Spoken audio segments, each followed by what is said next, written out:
talking to Hunter yesterday about playing 3 different positions. He said that, it's not a play-by-play or a series-by-series, it's more of a game-by-game. Could he do it series-by-series? Does he have that kind of adaptability that, in the first quarter you can play one spot, in the third quarter you can play another? Yes. Yeah, he could. I mean, if we said, look, you got to go in and play X this series, he could go out and play X. He could play Z. He could play W. I don't know that it's the smartest thing to do that with him, but he certainly is capable. He's probably the only player that we have that could certainly do all those jobs. Could you, describe what is about his skill set that makes him capable of doing that? I would say that the concepts, route concepts, and passing game concepts come to him very easily. So,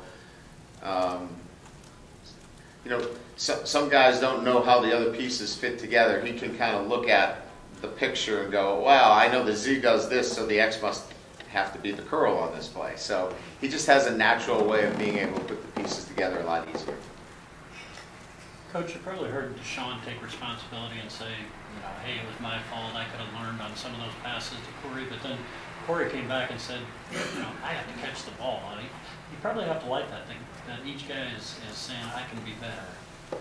Yeah, I don't think we've ever had a problem with this group of guys that is not accountable or looking to blame somebody. We're well past the points of, it was this guy's fault. Nobody's pointing fingers at anybody.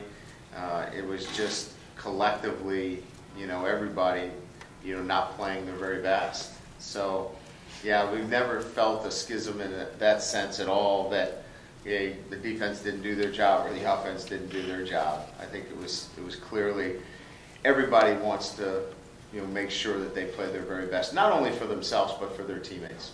After the game, you wanted the guys to be mad just because they missed the opportunity. How long did that take to say, we got to change that and now we got to get into game mode to get focused? Or do you want them to have that chip on their shoulder to still be mad about it? Well, I want them ideally to be focused on the next opponent, but I don't want them to lose sight of what it takes to win. And what it takes to win is the attention to detail and getting off to a much better start, and so they can't forget that that piece of it. They need to remind themselves, and we do as coaches. We have to make sure that our guys get off to a good start too. So it's everybody that needs to remind themselves about what it takes to win.